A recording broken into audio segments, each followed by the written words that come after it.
Shalom, kita bersyukur karena Tuhan masih dan boleh memberkati kita. Mari kita awali dengan kita mengucap syukur kepada Tuhan. Tuhan, terima kasih, kami mengucap syukur untuk berkat-Mu. Engkau sudah dan boleh memberkati kami. Sebentar kami akan belajar kebenaran firman-Mu, berfirmanlah, dan biarlah kami mengerti apa yang menjadi kehendak rencana-Mu. Kami berdoa dalam nama Tuhan Yesus Kristus, haleluya, amin. Saudara yang dikasihi dan mengasihi Tuhan, firman Tuhan hari ini kita ambil di dalam Amos 1 ayat 9 hingga ayatnya yang ke-15. Beginilah firman Tuhan, karena 3 perbuatan jahat Tirus, bahkan 4, aku tidak akan menarik kembali keputusanku. Oleh karena mereka telah menyerahkan tertawan suatu bangsa seluruhnya kepada Edom, dan tidak mengingat perjanjian persaudaraan. Aku akan melepas api ke dalam tembok Tirus, sehingga purinya dimakan habis.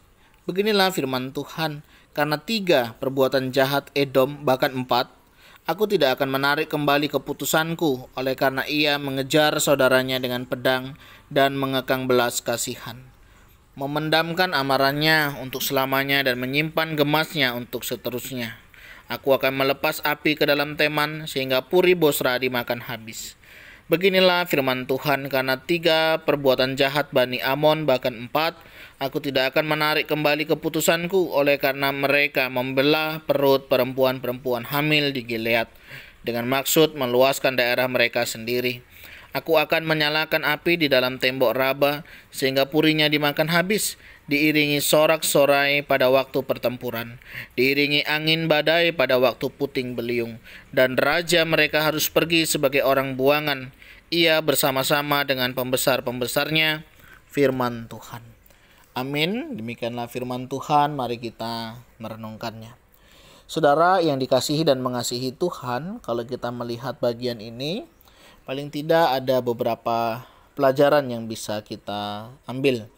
Yang pertama, dikatakan ya beberapa kali, karena 3 perbuatan jahat Bani Amon, bahkan 4, ya, aku tidak akan menarik kembali keputusanku, dan beberapa contoh yang lainnya. Ini mau menunjukkan akan kasih setia Tuhan, di mana Tuhan masih memberikan kesempatan untuk seseorang itu menyadari akan kesalahannya. Namun setelah diberi kesempatan, ternyata bangsa ini tidak memperhatikan kesempatan yang Tuhan berikan. Itu pelajaran yang pertama. Sehingga dengan apa yang mereka lakukan, mereka menerima konsekuensi yang dari Tuhan, dan Tuhan tidak mencabut atau menarik perkataannya atau keputusannya, dan akhirnya memberikan konsekuensi atas apa yang dilakukannya.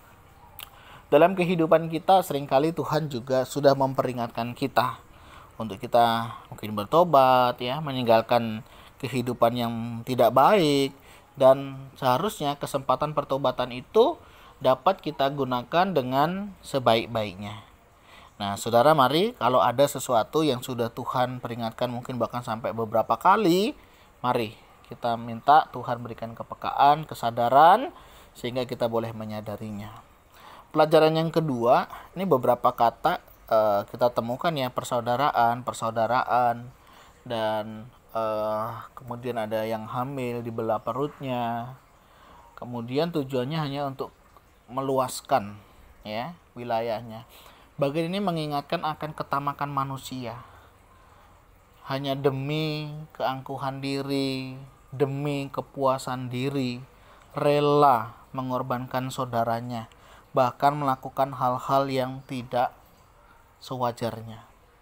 Nah, saudara, hal ini mengingatkan kita di dalam kehidupan kita, usaha, pekerjaan, kehidupan kita.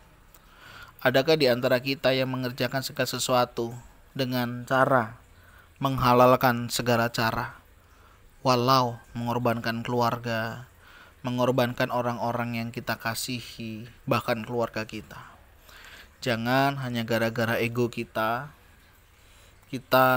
mengorbankan orang-orang yang selama ini mendukung kita, mensupport kita, yang ada di sekitar kita.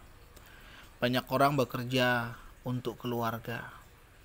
Tapi pertanyaan selanjutnya, apakah keluarga merasa bahagia dengan apa yang hari ini kita lakukan?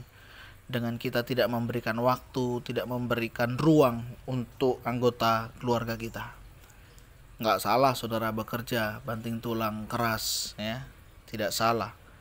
Yang menjadi masalah adalah ketika saudara mengabaikan keluarga. Ketika kita tidak lagi peduli akan sesama kita, tidak lagi peduli akan orang-orang yang ada di sekitar kita. Mari saudara, kita belajar peka, belajar peduli akan orang-orang yang ada di sekitar kita, sehingga apa yang kita kerjakan itu juga boleh menjadi berkat. Dan kiranya renungan firman Tuhan hari ini boleh menolong kita. Yang pertama, ingat akan kesempatan pertobatan yang masih Tuhan berikan, gunakan sebaik-baiknya. Yang kedua, jangan menghalalkan segala cara sehingga untuk kebutuhan, memenuhi keinginan kita mengorbankan orang-orang yang kita kasihi dan yang mengasihi kita. Dan kiranya Allah Roh Kudus menolong, memampukan kita. Mari kita berdoa. Tuhan, terima kasih Engkau boleh ingatkan kami. Jika ada hal-hal yang tidak berkenan, Tuhan berikan kami hikmat, kepekaan, sehingga kami bisa dan boleh menyadarinya. Yang juga berdoa untuk menghargai orang-orang yang ada di sekitar kami, orang-orang yang membantu, menolong akan kehidupan kami, sehingga kami bisa menjalani hari-hari kami. Ajar-ajari kami Tuhan untuk mempertimbangkan segala sesuatunya sebelum kami melakukannya, sehingga semuanya itu tidak menjadi batu sandungan atau menghalangi orang lain untuk menerima berkat yang datangnya daripadamu. Tuhan, terima kasih. Kami serahkan hidup kami selanjutnya ke dalam tangan-Mu. Berkati hidup kami, pimpin kami, sehingga segala hormat kemuliaan hanya bagi nama Tuhan. Kami berdoa di dalam nama Tuhan Yesus Kristus. Haleluya. Amin.